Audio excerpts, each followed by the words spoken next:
Berjumpa lagi dalam permenungan kita edisi Sabtu 17 Oktober 2020 dalam pekan ke-28 masa biasa. Bacaan-bacaan liturgi yang kita gunakan hari ini, bacaan yang pertama dari surat Rasul Paulus kepada jemaat di Efesus bab 1 ayat 15 sampai dengan 23, dan bacaan Injil dari Injil Lukas bab 12 ayat 8 sampai dengan 12. Hari ini kita juga memperingati Santo Ignatius dari Antioquia, seorang uskup dan martir. Kedua bacaan liturgi hari ini berbicara tentang apa yang harus dihayati oleh orang-orang beriman dalam sebuah komunitas. Rasul Paulus dalam bacaan yang pertama hari ini mengucap syukur kepada Tuhan karena ia melihat realita kehidupan beriman jemaat di Efesus yang menurut dia sudah sangat baik. Mereka telah menunjukkan persatuan yang mesra dengan Yesus Kristus yang diimaninya.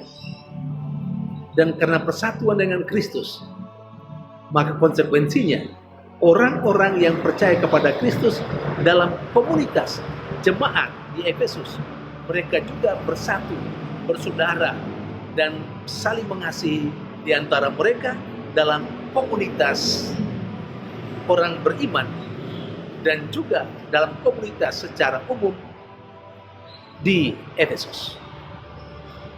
Rasa sukacita dan kegembiraan Paulus yang begitu hebat sampai Rasul Paulus menaikkan, memanjatkan doa syukur kepada Allah yang telah mengaruniakan kepada jemaatnya di Efesus kemampuan menghayati hidup sebagai orang beriman di tengah komunitas jemaat Efesus. Mereka bersatu dengan Tuhan. Persatuan dengan Tuhan membuat mereka makin memahami dan makin mengerti siapa itu Tuhan yang mereka imani, siapa itu Yesus Kristus.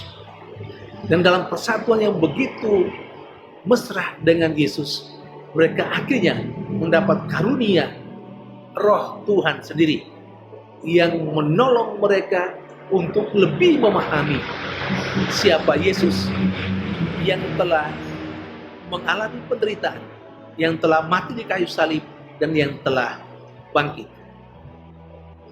Persatuan dengan Kristus pada gilirannya membawa konsekuensi persatuan mereka dengan saudari-saudara yang ada dalam komunitas itu. Saudari dan saudara yang terkasih, sementara dalam bacaan Injil Yesus menegaskan lagi bahwa sebagai orang yang beriman mereka harus menjadi saksi Kristus. Atau dalam bahasa biblis, dalam bahasa Injil hari ini, Yesus mengharapkan semua orang yang percaya kepadanya harus berani mengakui dia di hadapan manusia. Supaya dengan demikian, Yesus pun akan mengakui orang-orang yang percaya kepadanya di hadapan para malaikat.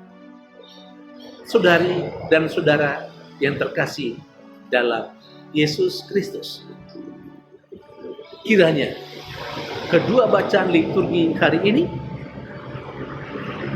makin meneguhkan iman kita dan membuat kita makin memahami apa arti hidup beriman dan bagaimana hidup beriman itu dihayati dalam sebuah persekutuan. Hidup beriman atau menjadi orang percaya kepada Kristus harus terungkap dalam persatuan yang mesra dengan Tuhan sendiri, supaya lebih mengenal dan mencintai Dia, dan sebagai konsekuensi persatuan dengan Tuhan sendiri, kita akhirnya diajak untuk bersatu dengan saudari-saudara kita. Mengapa? Karena Yesus mengidentifikasikan dirinya dengan manusia, dengan sesama kita. Maka ketika kita bersatu dengan Tuhan, kita mau tidak mau diajak untuk bersatu juga dengan saudari-saudara kita. Dan di sana tempatnya kita beri kesaksian tentang Yesus yang kita imani.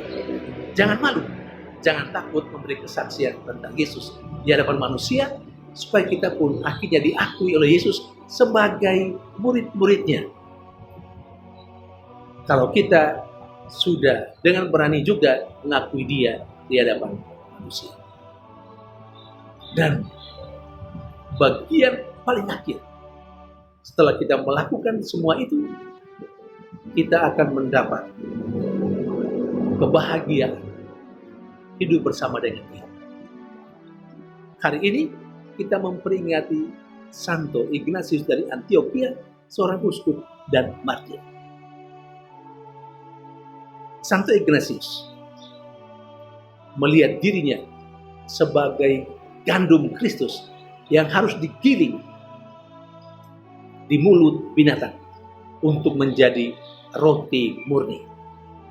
Dengan cara seperti itu, Santo Ignatius telah beri kesaksian tentang Dia yang diimaninya, yakni Yesus.